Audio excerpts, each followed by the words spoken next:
Magandang hapon po sa ating lahat. Manigong bagong taon and Happy New Year po. Naku, miss na miss natin ang isa't isa. Tagal nating hindi nakita, no, Ma'am Luli, Dr. Doy, and Dr. Greg. Ang tagal nating hindi nagkita dahil na mahinga din tayo. Nag-Christmas break din tayo. Anyway, magandang hapon, mayapag at panapu, na imbag amalin, masanto siyang ngarem, marhay na hapon sa mga kaibigan natin dyan sa Bicol. Maayong hapon, maupay nga kulop, maayong ugto, assalamualaikum, buenas tardes, anyong hasayo, konnichiwa. Salamat siyang at lahat po ng mga afternoon greetings na kaya ko ay talagang binibigay ko sa inyo. Welcome po sa ating ika-14. Imagine, 14th na. No, malapit na po tayo actually mag-celebrate ng ating first year anniversary. So, 14th episode na natin ng Kamustahan para sa Kinabukasan, Mabuting Kinabukasan. Isang oras na hitik na talakayan ng mga usaping napapanahon po sa kung ano ang mga nagkaganapan sa ating bansa ngayon. Simulan po muna natin ang programa natin sa isang maikling video para maipaliwanag naman sa atin ano ba ang Future Earth Philippines, paano ito nasimulan, ano ang kahalagahan nito dito sa ating bansa. So atin pong panoorin ang pinuno po ng Future Earth Philippines, walang iba kundi ang ating national scientist, Dr. Lourdes Luli Cruz.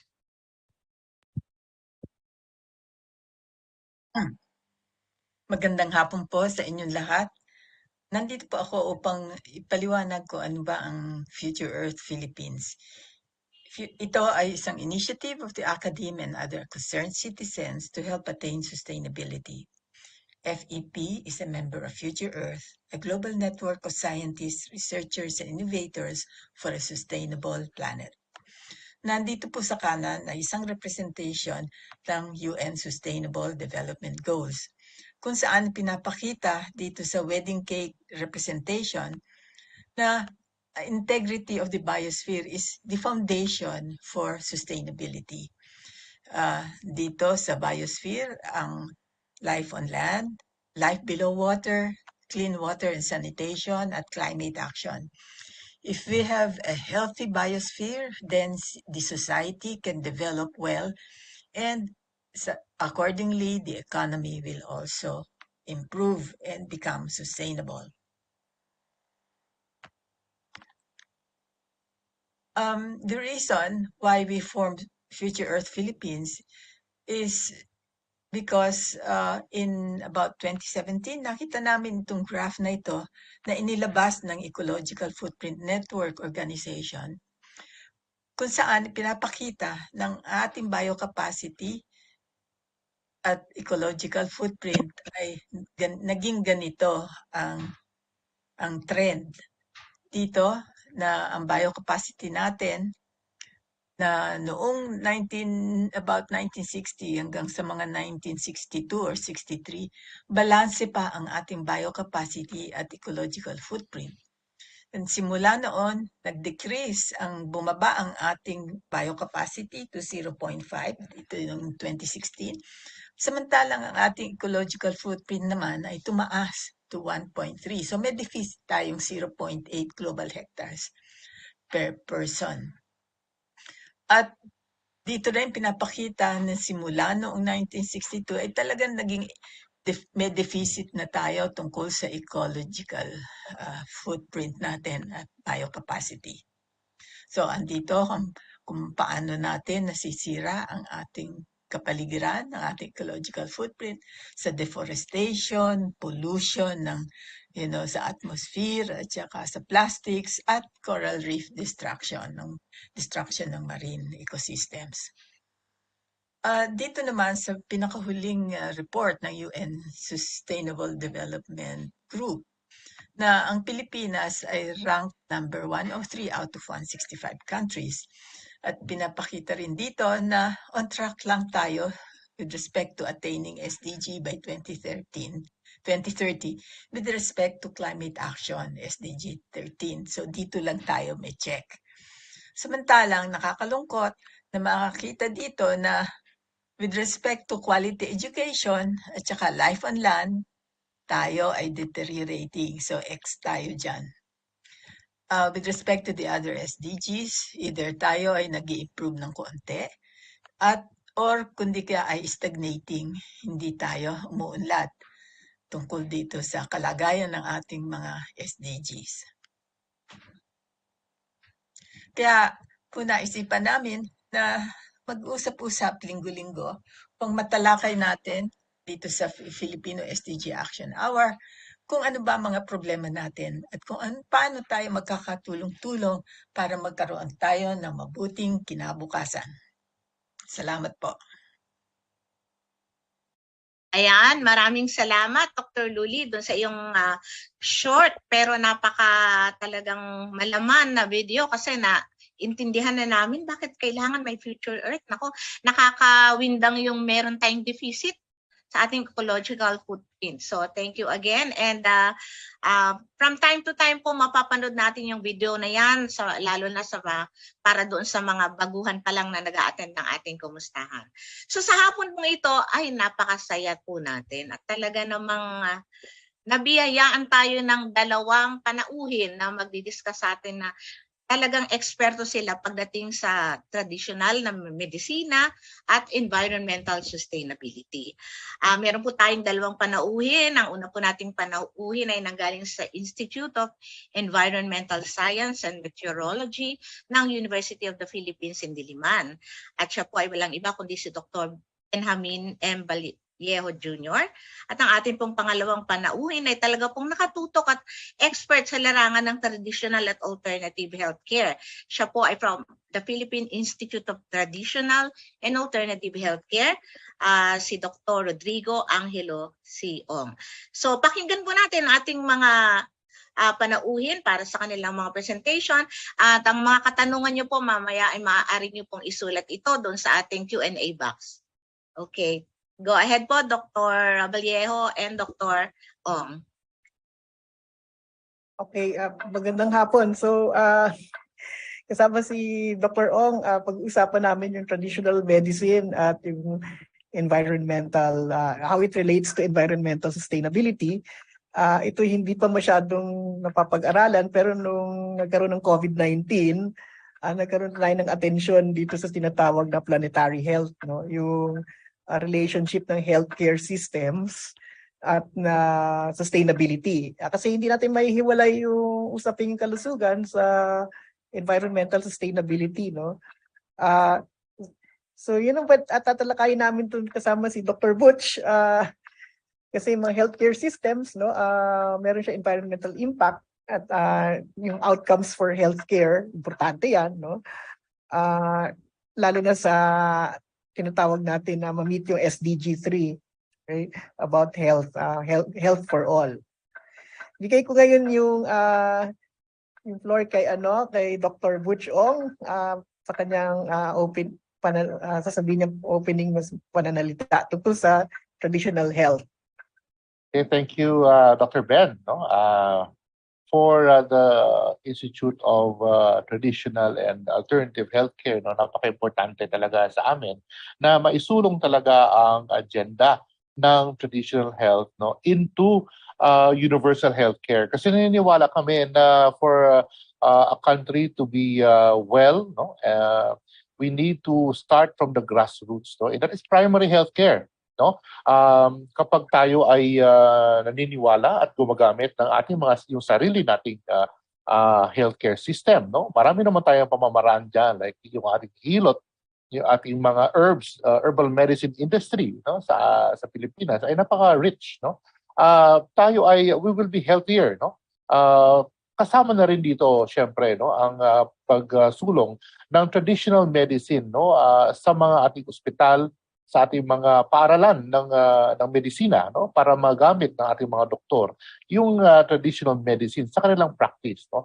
And this is the reason why PITAC, the agency where I am in, no, is investing heavily on the research and development of traditional medicine in the Philippines, no. Part of our mandate, no, is to document and preserve our heritage in health, no. So kami po ay pumupunta sa mga communities, no, to try to record and document the healthcare practices all over, no, sa ating mga lahat ng mga lalawigan at rehiyon ng Pilipinas, no. Ang isang naming mandato din is to validate and evaluate traditional medicine practices, no. Kaya tayo ay gumagawa ng mga research on the development of certain medicines, for instance, and of course, we validate the safety and benefit of the medical modalities, no? Isa din doon ang sinasabi natin yung hilot, no? Para ito ay magamit ng ating komunidad at maisulong ng Department of Health as part of traditional and kumbaga primary healthcare. So kung tayo ay papunta, no, at makamit natin ang health and wellness natin, no, sa bansa natin, ay makakamit natin ang SDG 3 on health, no, and of course well-being ng ating bansa.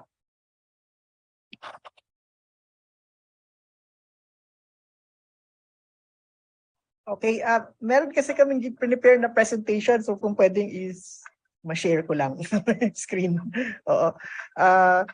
Yung for sa relationship ng ng traditional or alternative health sa planetary health, no? So i-share ko lang yung screen. Ay, eto na. Okay. Ayan.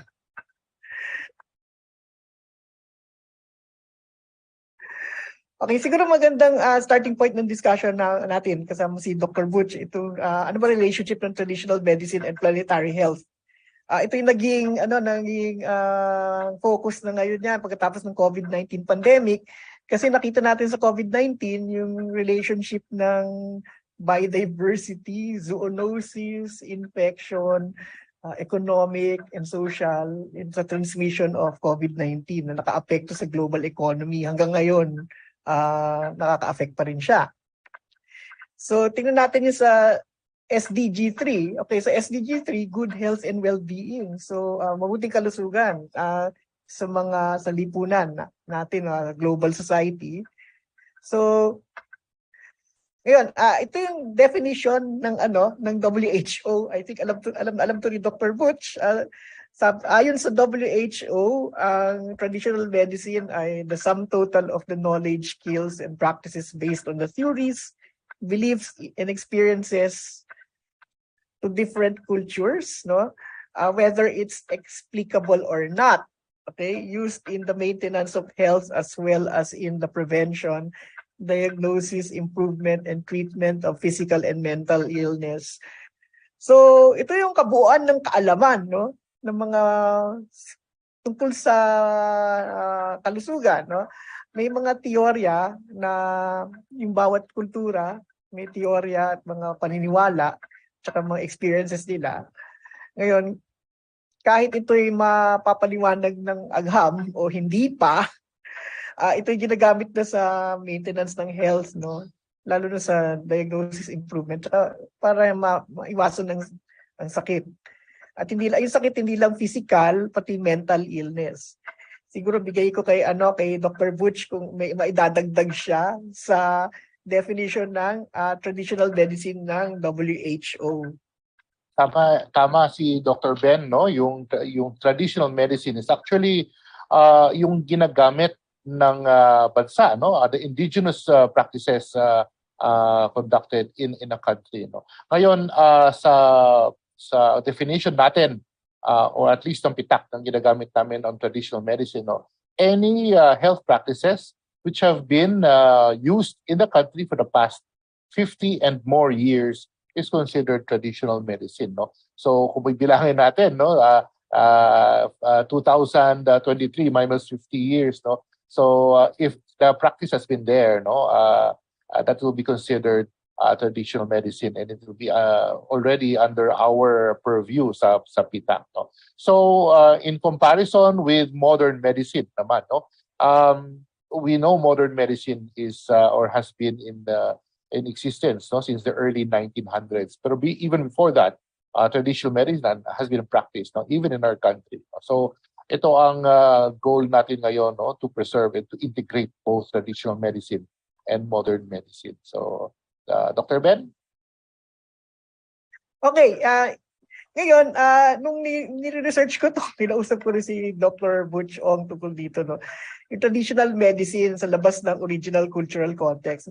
Nung una akala natin lahat pwede natin sabihin traditional. Ngunit ngayon medyo may cultural sensitivity na eh. Pag yung traditional medicine ay nasa labas ng kanyang original cultural context, ang tawag na daw dito, sabi sa mga nananaliksik sa traditional medicine at I think adopted na rin yata ng World Health Organization, magiging complementary and alternative medicine na ito. So ang pinakakilala at tanyag sa buong daigdig ay ang traditional Chinese medicine, no, yung alternative medical system. Ngayon, sa labas ng China, magiging ano na siya, complementary and alternative medicine. Ngunit kung kayo ay nasa China at tulad nung nangyari sa akin nung nagkasakit po ako doon nung SARS-1, ako'y sinipon, ang gumamot sa akin ay isang doktor na sa Shanghai. Traditional Chinese medicine yung context niya kasi nasa China niya ako ginagamot. Ngunit pag ginagamit yung sistemang yon sa labas ng China, mas mahusay na tawagin siyang complementary and alternative medicine. Ngayon, ang iba pang mga sistema na may global use kasi marami na ng mga migrants, no? African and Indian people naninirahan na rin sa iba-ibang bansa. Yung African, traditional medicine and complementary and alternative medicine, and yung Indian systems, siguro si Dr. Butch, ano ba yung sa India, di ba? Yung mga systems of medicine na ginagamit na rin dito as alternative. In India, no, meron sila tinatawag na Ayurveda, no? Yung Ayurveda is part of their traditional medicine system, no? Bukod pa sa Ayurveda, they also have yoga, which is a separate system than Ayurveda. So meron silang herbal and meron silang breathing, which is yoga, no? Pero bukod pa dito, Dr. Ben, meron din tayo sa traditional medicine ng Thailand, no? Thai traditional medicine, no, which is also a very good well-studied modality, no. Now, I'd like to comment on the traditional Chinese medicine. No? It is actually, very well researched. No, there are a lot of quali and quantitative researches on traditional Chinese medicine. Of course, meron tayong mga challenges. No, you cannot totally really blind the subjects when you do research on traditional Chinese medicine. Dahil sa acupuncture, the subjects know that they are being punctured, no? But it is well known and well studied. No? Traditional Thai medicine actually is also well studied and well known, as with Ayurveda and yoga. No? So these complementary practices and alternative practices are actually some of them are found here in the Philippines. Some of the practitioners in India. In Thailand, no, even in Europe, no, they have homeopathy, they have osteopathy. They are also practicing here in the country, no. Pero ang trabaho ng PITAC really is also to validate, no. We for the benefit of the public, no, we have to evaluate and validate yung practices na ito. I'd like to also comment on the word alternative. No, yes, several years ago, the WHO actually said, let's try to veer away from the word alternative, no, because we want to integrate these traditional and indigenous practices into our universal health care, no. So instead of pinapalitan natin, no, so yung modern medicine with these traditional medicine, is really best to integrate them, no? So we try to veer away already from the terminology na alternative medicine and use complementary medicine and integrative medicine instead. No? So in this way, naniniwala ako, modern medicine will actually forward or advance. No, it's ironic, Dr. Ben, no, na yung modern medicine will advance because of traditional medicine, no? But I really believe that that is the way forward. Yeah, meron lang comment to kasi sa China, nagsabi sa akin yung isang doctor sa China na sa ibang lugar daw sa China, ang ibang lugar daw yung Western medicine ang alternative. sa sa ibang doon sa medyo rural parts ng China, yung Western medicine ang alternative. Kaya nga siya relative din siya dun sa kung anong kultura mo ginagamit yun. That's a good point. Tama nga yung integrative or complement. Well, baka mas tama yung Oh. You have a good point, Dr. Ben, no? Kasi sa Pilipinas, we are, siyempre, ang majority ng practice natin sa ating healthcare centers, no, in our hospitals, is actually modern medicine, no? And kaya nga, ang trabaho din ng Department of Health actually to encourage our DOH retained hospitals to integrate our traditional medicine like even acupuncture, no, and herbal medicine. Mamaya may kikwento ako tungkol dyan. Yung experience ko in the field sa ating traditional medicine. Okay, sa susunod na slide, okay, ito nga traditional. Makita niyo yung picture ng lagundi. Okay, ito yun na dinevelop natin as anti-cough and anti-cold. No? Sabi nga ni Dr. Butch kanina, may mga traditional medicine systems na marami ng pananaliksik, no? TCM. Have huge amounts of literature, especially recorded yung theoretical concepts. No? I think sa China, it has been recorded for thousands of years, no? Especially practical skills. And others are passed down from generation to generation through verbal teaching. Then some of the complementary systems or alternative systems have been studied following the scientific protocols of allopathic medicine. Okay? So tiningnan na rin yun. Ngayon, pareho kami kasi ni Dr. Butch na nagtuturo ng STS sa UP. No? So tinitingnan namin yung STS aspect dito, Science, Technology, and Society. Okay?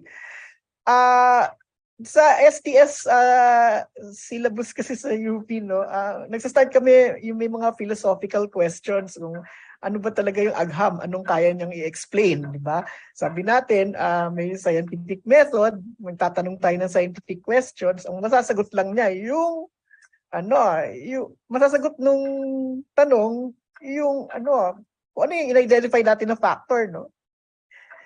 Ngayon, meron ako nabasang recent research sa STS na karamihan daw ng mga clinical studies ng traditional medicine, no, gagamitin natin scientific method.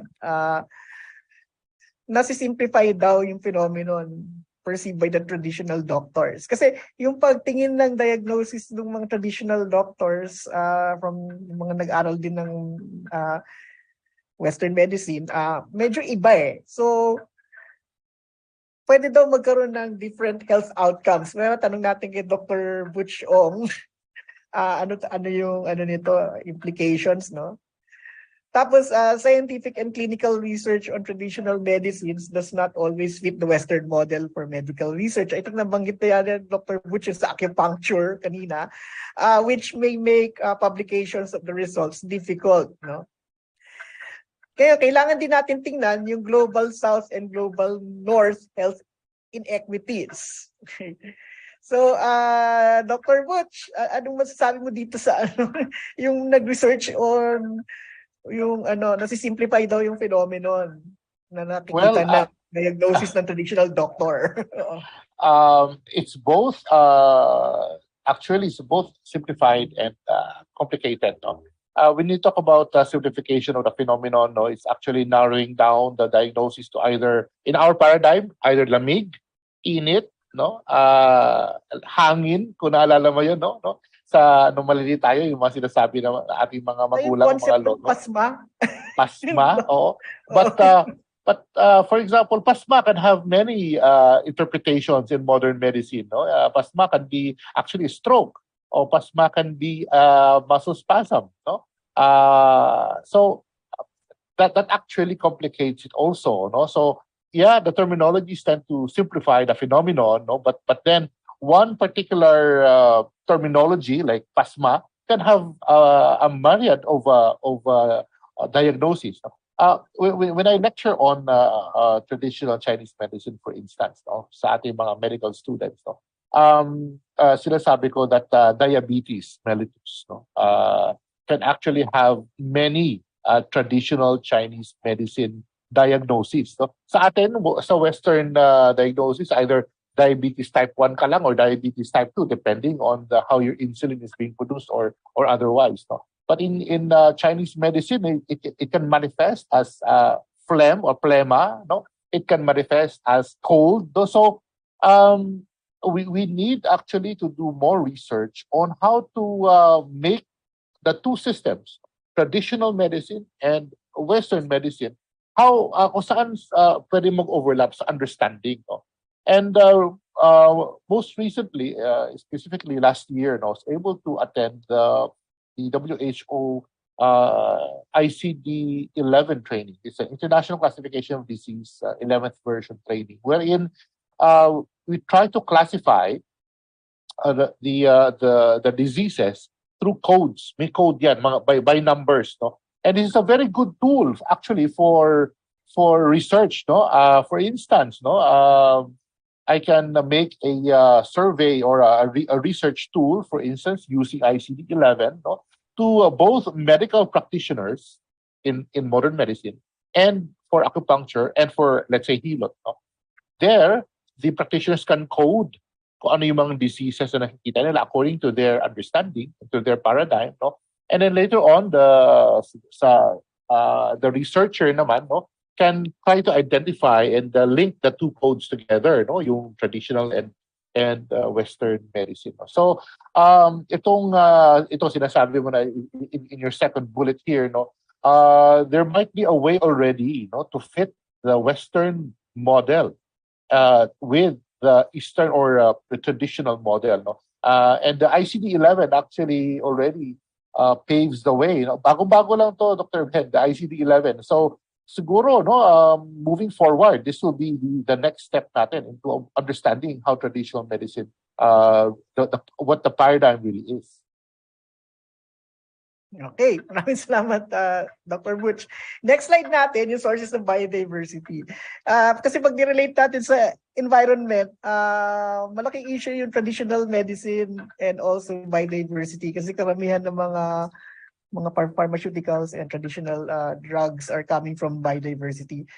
Ngayon, sabi nga nila, while most people think of traditional medicine as based on herbals, yun ang ating common impression, pero kasama rin dyan yung mga vertebrates, invertebrates, marine algae, fungi, and minerals. Okay, pakita ko sa screen itong isang sea slug, yan yung Oncidium. Okay? Based dun sa aking research on intertidal biodiversity, nakakausap ko rin yung mga nangongolekta niyan. May mga ibang lugar sa atin sa Pilipinas, may traditional medical use siya. It's sabi nung sa Ilocos region, ginagamit daw siya for parang natural aphrodisiac. Sabi nga sa akin, natural Viagra daw siya, okay? Ngayon, kung ito ay matagal na daw nila ginagamit 'yan, no? So, ibig sabihin, kasama yun sa kanilang traditional medicine practice, no? Now, kung ano yung kanyang active substance that would, yung about nakakatugon sa erectile dysfunction, siguro kailangan pa pag-aralan yan. Dahil malaki yung biodiversity base for traditional medicines, kailangan protektahan yung biodiversity. Ngayon dito tayo pupunta sa traditional medicine provision, no? May mga ibang lugar sa Africa, 52% ng primary healthcare and service provided the traditional medicine and traditional doctors, no? Sa yung ibang lower income countries, up to 78% of healthcare services traditional, no? Ngayon may nag-research, lumabas lang yata last year, no? Sa hypertension management, kinumpare yung Philippines at Malaysia, 18% ng mga pasyente sa atin ay gumagamit ng traditional medicine para sa controlling hypertension. Sa Malaysia, 8%. Tapos sa ASEAN, based on the latest research, 10% ng family budget for healthcare, traditional medicine, mainly herbals. Ngunit, karamihan ng nag-access ng traditional medical services, 72% worldwide, ay kababaihan. So, Dr. Butch, anong masasabi natin dito? Sa provision of Yes. traditional medicine in different countries in Well, healthcare. actually for managing hypertension, specifically dito sa Pilipinas, no, I think the number is actually more than the study indicates na 18%. No? Kasi for hypertension, there are a lot of symptoms. You have headache, you have upper back pain, no, shoulder pain, for instance. No?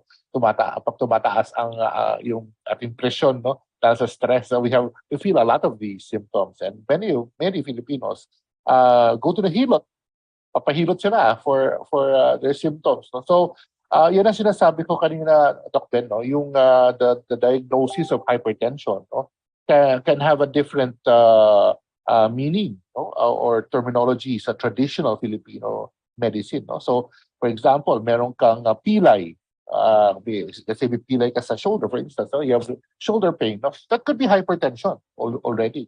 At you would go to your hilot to fix the pilay. No? I would think the number would be more than the 18%. Now, the goal actually is for us to reach a higher number. No? Siyempre, our goal is to integrate it with modern medicine, and that will probably increase the number. Now, with the 73%, the women, no, constituting the majority of people accessing traditional medicine services, ang aking naisip automatically dyan actually ay ang ilaw ng tahanan natin, no, yung mga nanay. Sila talaga ang naghahanap talaga ng paraan, no, para gumaling yung kanilang mga anak, yung mga apo, no, yung mga lolo, no, tsaka lola, no, at mga nanay. And when it comes to their children, no, yung tiwala nila na sa traditional medicine, no, kasi doon din sila lumaki, ang hahanapin din nila primarily, and then later on kapag nagpo-persist, they go to modern medicine. And I believe that is the reason why initially, women really are the ones who seek traditional medicine.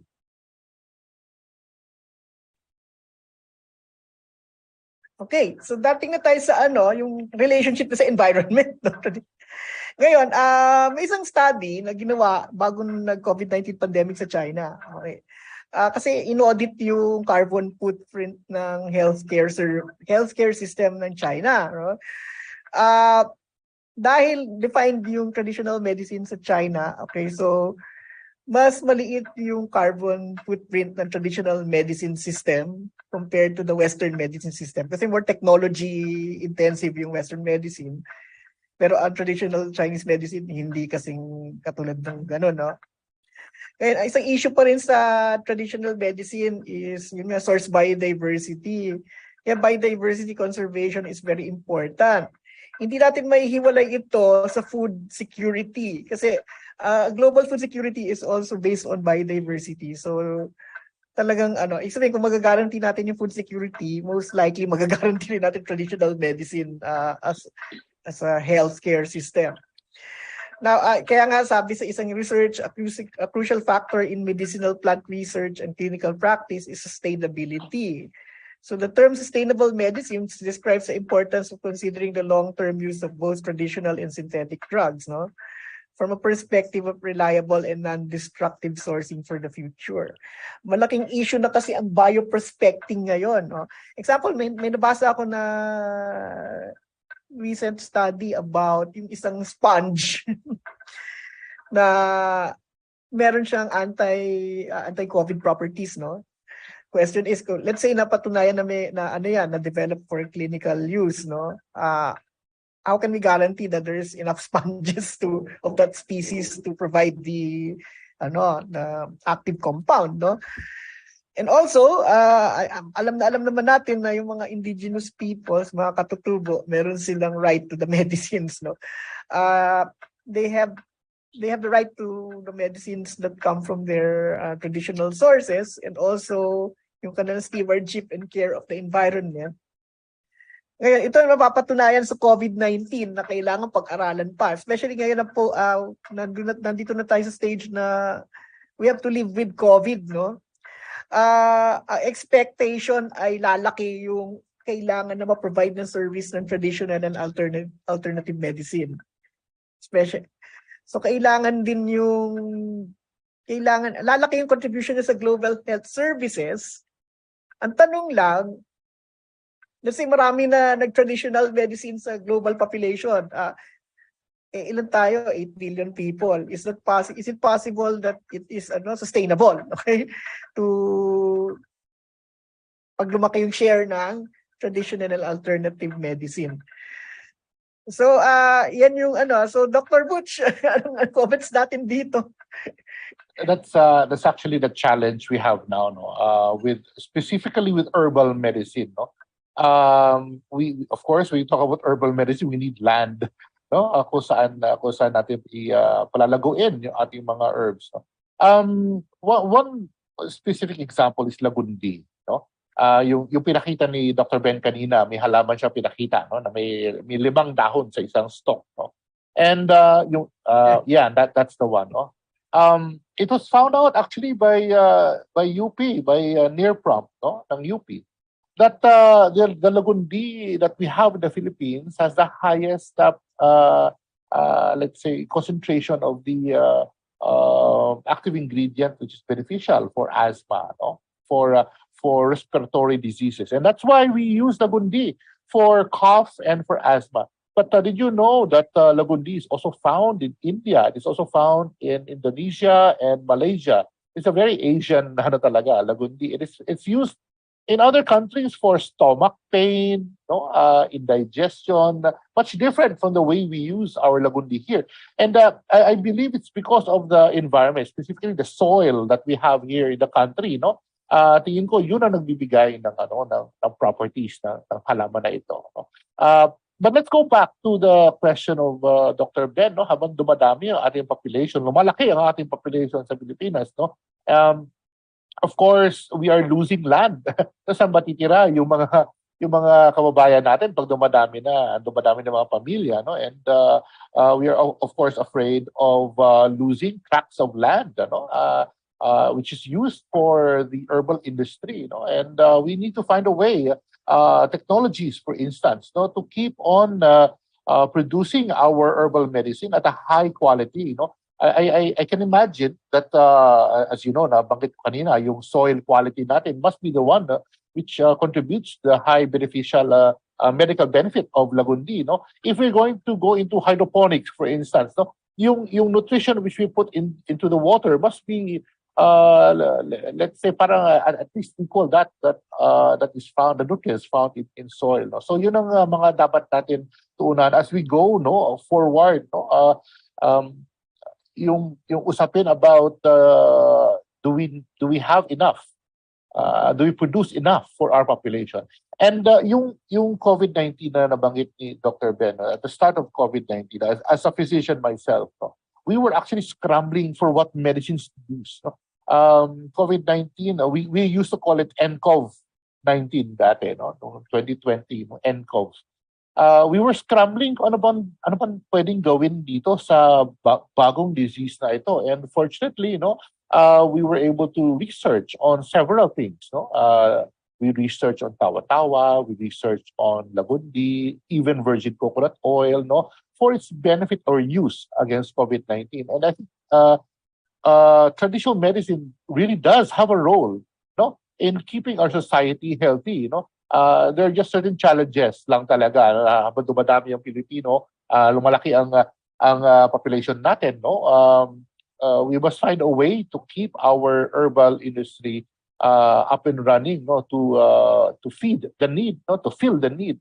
Now, yung nabanggit ni Dr. Ben about indigenous people's rights, no, we do have this access benefit sharing program, no, together with the Department of Environment and Natural Resources, no? wherein it will be policy that whatever technology that is acquired, no, through research, of course, no, from the indigenous people, no, meron silang karapatan, of course, to the technology or to the yung shall we say kung ano man ang nakuha na profits, or for instance, no, sa technology na yun, no. So we have to share the resources, no, na nanggaling sa research sa kanilang mga traditional medicine. So that is how we collaborate and coordinate with other agencies of the government, no, to protect also the indigenous people's rights. Ayun, yun nga, very important yung indigenous people's right. Alala ko, nabasa ko yung sinulat ni the late Leonard Cohen, the botanist, no? Una sa mga publications na yung mga traditional medicines used in the Cordilleras, no? Parang siya pa lang yata ang gumawa may ginawa na yata for different regions, pero I think yung una yata ginawa ni Leonard Cohen yung sa Cordillera. I think Doc Butch, di ba yung pitak, meron na kayong mga different traditional medicines ginagamit sa ating regions, di ba? Nakita ko yata yun sa Cagayan Valley. Yes, actually part yan ng mandate ng PITAC to record, no, our traditional practices. Now we actually have a lot of books here in the PITAC R&D, no, which of course, no, we can share with you, no. These are books on how the communities, no, use traditional herbal plants, herbal medicines. No? So ito ay part ng aming trabaho, no, para the future generations, no, can learn about traditional Filipino medicine. I think yung last slide. baka may mga tanong sa amin. So yun na po yung last slide nyo, sir. Nako, marami pong salamat. Alam nyo, ang dami nyo na talagang tanong na sasagutin, Pero palakpakan po muna natin si Dr. Benjamin Vallejo Jr. and Dr. Rodrigo Angelo Ong. Thank you. Ang napaka-informative po. Ang dami naming nalaman, pero mas marami pa kaming malalaman pag sinagot nyo yung mga tanong, no? Una po, meron pong ibinahagi sa atin, sa ating group chat. Kung nakita niyo sa chat box si Dr. Jurgen Primavera, ito po ay aklat tungkol sa hilot, no? And I think the question is not only meant for the two of these dalawang doctors. I think anybody can answer. How can we make traditional medicine publications like this book on hilot more popular among young people and their elders as well? Let me answer that one, no. Actually, part yan talaga ng gusto namin mangyari, no, to advocate actually the use of traditional medicine. Alam mo, kapag pinag-uusapan natin ang traditional medicine sa mga kabataan, ano yun? ano yung pinapahid? Ano yung pinapainom nyo sa akin syrup, no? Kumbaga, when the kids are sick, no, agad-agad modern medicine ang ginagamit, no.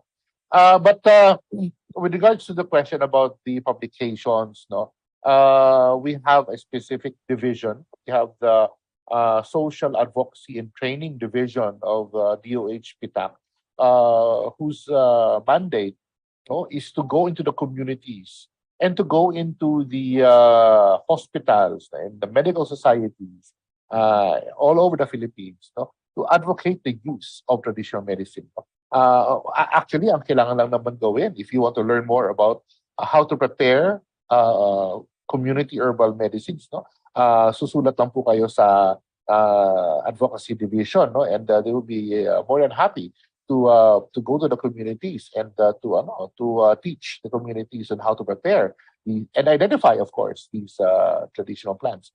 Now, yung mga publications, PITAC does have several publications on traditional herbal medicine, also on acupuncture, on Filipino massage or hilot, and we are actually happy to share this with you, no, these materials, no, and if there are other materials out there, no, like the ones na mentioned sa question, no, dapat talaga, no, we should advocate these types of indigenous practices, no, sa ating mga kabataan. Okay. So yan, I hope nasagot naman kung may follow-up question si Ma'am Georgian, okay lang po later, no. Second question, mga docs. Kung 18% po sa Philippines ang gumagamit ng traditional medicine for hypertension, so who monitors their BP to check kung effective nga? Kasi baka naman mas delikado yun for they think they're cured. Yung pala hindi naman pala. That's a question from CM Annabel Villalobos. Kikwento lang ako dyan. Kasi isa sa field site ko sa Marine Biodiversity Survey dyan sa Bugay, Cagayan Province. No? Nag-retire na yung municipal health doctor, si Dr. Ubida. No? Nung pumunta ako sa kanya, pagpasok ko doon sa clinic, puro mga herbals. Yung sa tanong ko, yung palang pinaprescribe niya sa mga pasyente. Kasi nga, may tanong dito, paano kung hindi nila kulang ang pambili nila ng yung nabibili sa butika. So si Dr. Unida, yun ang niya approach, no? Yung sa primary health center, monitor daw niya yung mga ganyan. Yung for hypertension, diba, prescribe niya yung herbal medicine, kailangan babalik sila sa health center for monitoring. Baka si Doc Butch may idadagdag dyan. So natutuwa nga ako na gano'n yung approach niya. So hindi ka lang iinom ka, kailangan need close consultation dun sa healthcare provider sa kanila. Sa amin naman, no, isa sa mga tinuturuan namin on traditional medicines are actually the barangay health workers, no? And these are volunteers, no? The BHWs are actually volunteers, no? And they are trained by the municipal health worker or municipal health officer, no, ng LGU, no, on how to do basic vital signs, no? And the BHWs are also the ones helping the doctors of the barangay no, go around to help them monitor the disease, surveillance sila ng sakit, and also sometimes to help them with let's say measles booster shots, etc. No? So that is why we tap them to be trained in herbal medicine, no? Para sila din mismo na nakaka-identify din ng mga sintomas, no? And properly refer the patients to the barangay doctor, no, sa LGU. Okay, thank you, sir. Doc.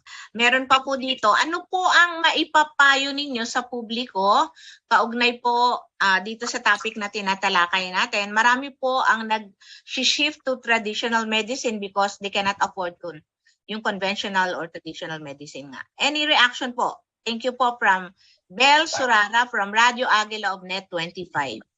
That is a very, very important question, actually, no?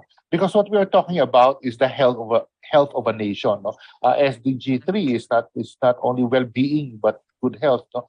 And to achieve that, we need the partnership of the medical community, who are the doctors, the nurses, no?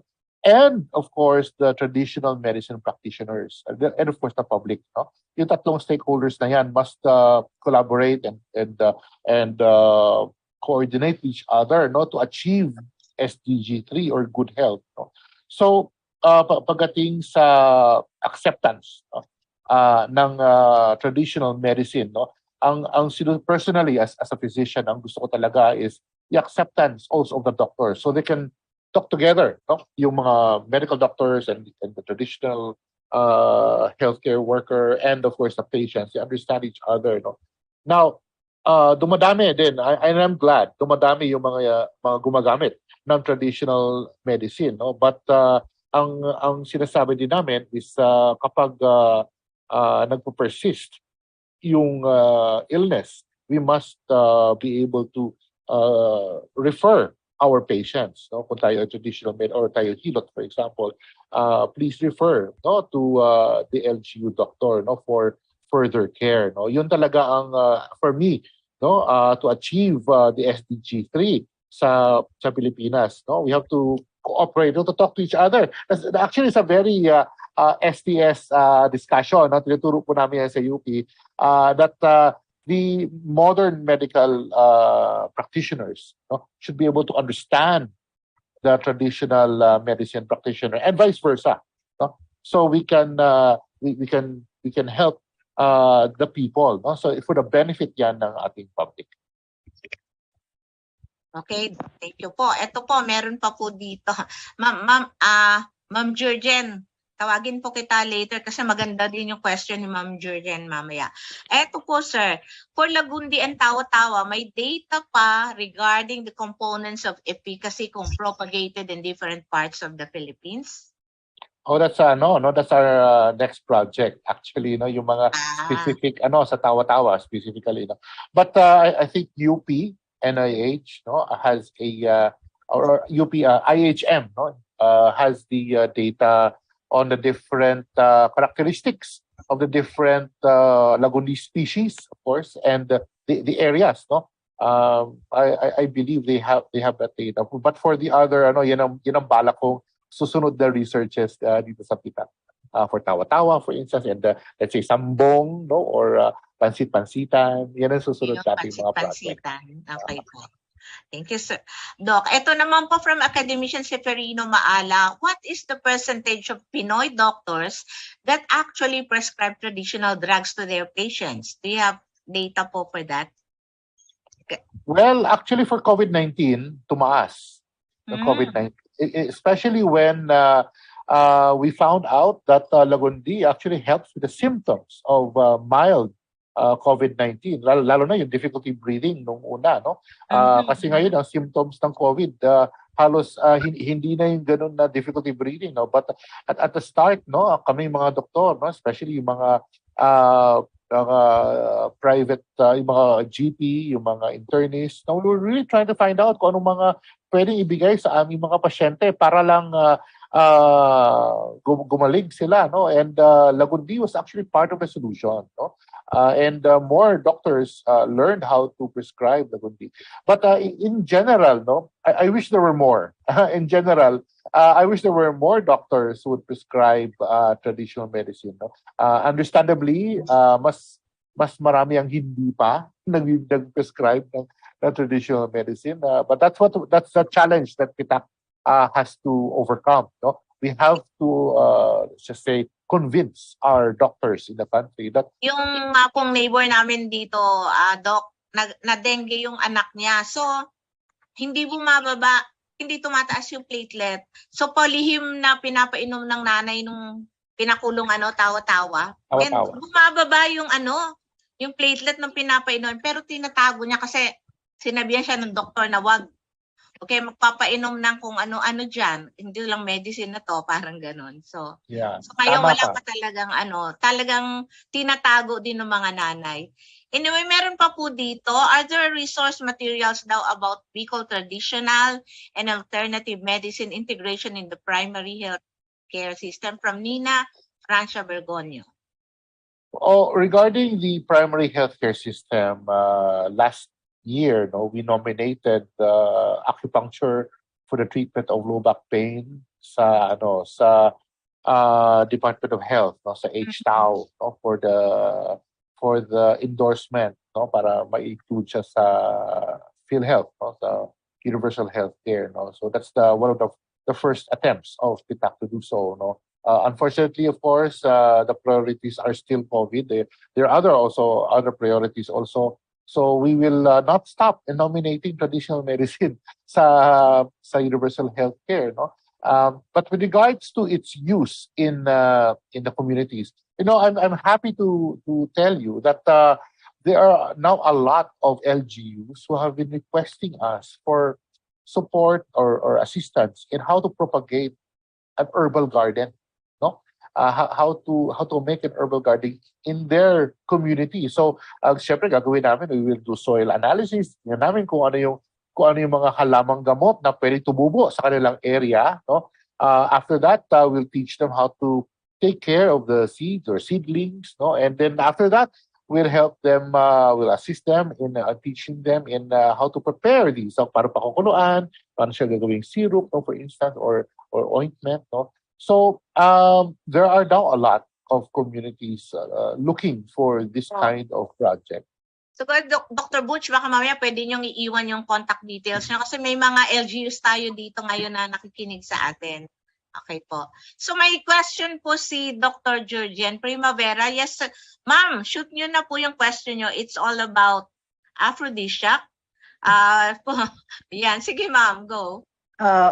First, Benji, yung sana may Vitex ni Gundo naman kayo dun sa ano, no? Sa we're trying to foster a scientific culture. So, yung scientific name naman nung ano nung plant mo nandun. Secondly, I was surprised yung sinabi mo yung aphrodisiac because if you remember Dr. Puccidio, yung classmate ko in 1960 sa Diliman, when she gave some kind of seminar, ang ma-remember ko lang yung she cited may traditional use daw somewhere in Ilocos or in Luzon that wives who suspected their husbands of philandering would put dried sea cucumbers, holothurians in the pockets of their husbands kasi it has the opposite effect, no? So yun lang, and I tried to follow her up with about it pero walang ano. That's the second. Third is to both of you yung tama, what has happened to the Traditional and Alternative Medicine Act of 2000 something, no? Hindi ba yun nag-forward?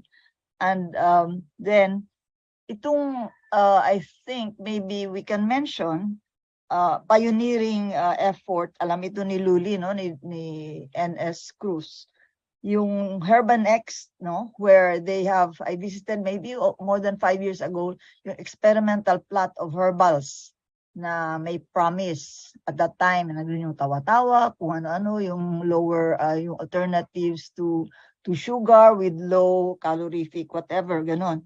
But now, they have a factory producing not only medical products, but also other herbals. But the nice thing sa kanila is that may research sila, no? And they do this by collaborating with SUCs and HCIs, even the private sector. So kung ikaw ay undergrad, you have the standard field trip required, no, per semester. And you see hordes of students dun sa ano ni Philip Cruz, si Luli knows Philip Cruz, no? Nandun, and they have all these pictures on social media. Each class nandun every semester.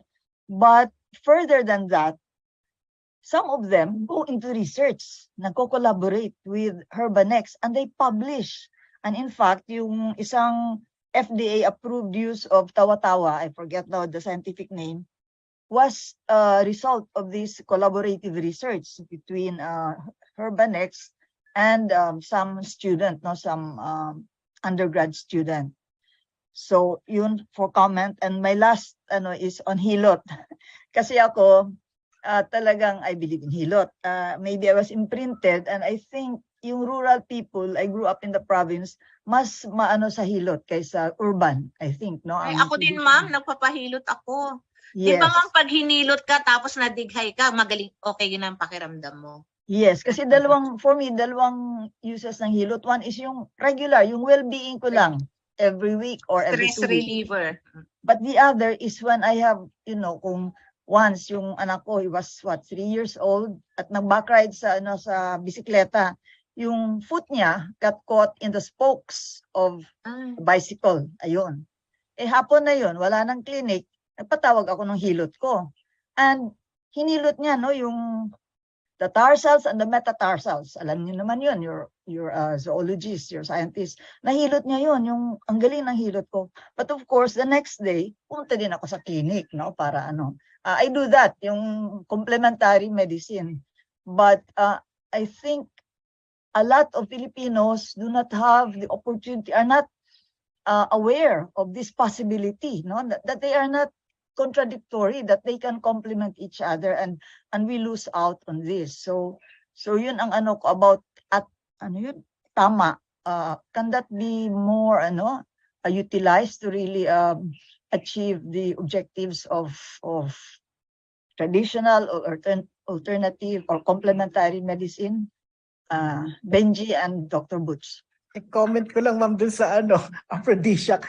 I think Ilocos region kailangan siyang siguro kailangan natin pag-aralan with the sa ethnomedical and also yung ethnozoology ng kasi palagi ko meron silang long-standing tradition tungkol dyan eh. Kaya kasi yung research ko wasn't really focusing on that, parang biodiversity inventory. Kinakausap ko lang yung mga reef gleaners, no?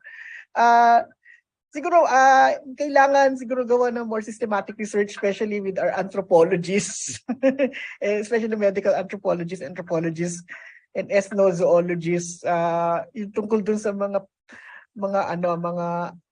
medicinal properties of marine invertebrates. Actually, hindi lang siya sea slugs eh. There are certain seaweed species also that they are using for traditional medical purposes, no? Baka kailangan pag-aralan siya, especially Ilocos region. And siguro some other regions like yung pinuntahan ko sa Molocabok Island, may mga traditional uses din sila for sea urchins.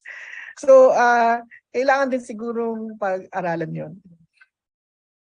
With the tama actually, no, yung Traditional and Alternative Medicine Act of 1997, it actually paved the way for the creation of my agency, the PITAC, no, and the Philippine Institute for Traditional and Alternative Medicine. We are an attached agency of the Department of Health as a GOCC, no, and in 2012, we were classified as a research institution, no. So medyo malayo na ang narating ng tama of 1997, no. And sa Research and Development Division where I head, no, isa talaga sa mga mandato namin is really to protect our traditional herbal or traditional medicine ways, no, and to document them and to establish the efficacy and benefit and safety of these practices for our people, no. Medyo talagang it is a challenge because there are very few scientists po who are interested in traditional medicine. Napakakonti lang po. So isa sa mga isinulong ko when I came on board is to introduce an internship program for BS biology students in PITAC, no. So we expose these interns ng biology, no, in traditional medicine research, no. We have guest lecturers to teach them, no. So with the hopes of them taking on, no, the traditional medicine career, no, or if ever they go into medicine, they will be part of the first doctors who will use traditional medicine as part of their practice, whatever their specialties may be, whether they're OB-GYN or pediatricians or cardiologists, no? So yun po ang hope natin, no? We're just laying the groundwork. Sa ngayon, groundwork pa lang, no? We see the challenge and we are Para mag-prosper, Doc? Correct. Anyway, last question po. Is acupuncture daw ba being accepted by the Western medicine practitioners? Yes. No, I've mentioned a while ago. That's that, from yeah. In the United States and in UK, no, acupuncture is a regulated practice. Parang medicine, no. They have licenses, no. Kasi accepted sila sa society nila, no. And dito sa Pilipinas, no, we are still trying to determine, of course, no, if that can be done here, the licensing and regulation of the acupuncturists and other traditional medicine practitioners. Okay. Sana daw po, sabi ng Radio Agila TV Net 25, mag-guest daw po kayo sa radio program nila. So, I think Miss Annabel Sorara, kontakin nyo na lang si Doc Vallejo and Doc Ong para dyan, no? So, naku, paano ba yan? Kulang talaga yung ating oras. I think Doc Vallejo and Doc Ong, dapat kailangan meron tayong part 2, no? Okay lang po ba? Okay lang. Of course. Tayo. At sa part 2 natin, Doc Ong and Okay lang. Doc Vallejo, sana po nag-prosper na po yung ating minimithi, no? Na meron na po talagang kumbaga accepted na talaga at ipiniprescribe na ng mga doctors natin ng ating mga alternative medicines. Ayan. So, dumating na po tayo sa ating hangganan ng ating palatuntunan sa hapon na to, lalim So talaga pong maraming salamat at talaga ang dami naming natutunan, and I'm sure pag nag-part 2 tayo talagang para ng mga bubuyog ang ating mga listeners na at that time marami na po. So maraming pong salamat sa ating dalawang napakagagaling talagang ang dami nating natutunan na talakay ng ating topic for this afternoon. And thank you din sa ating mga listeners, yung mga taga-LGU, taga-schools, at kung ano-ano pang mga taga-media. Thank you so much po sa inyo, ang ating pong mga academicians ng NAS na nandito. Marami pong salamat and hope to see you again sa ating episode 15 on Friday 4 to 5 SDG Action Hour, Kamustahan para sa magandang kinabukasan. Thank you very much. Marami pong salamat sa ating lahat. Thank you. Thank you.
Ayan, thank you Recording po. stopped. Ang galing-galing naman ng ating mga guests sa hapong ito. Oh, thank you. Thank you. Okay ba? Grabe, I'm very, po talaga ako talaga,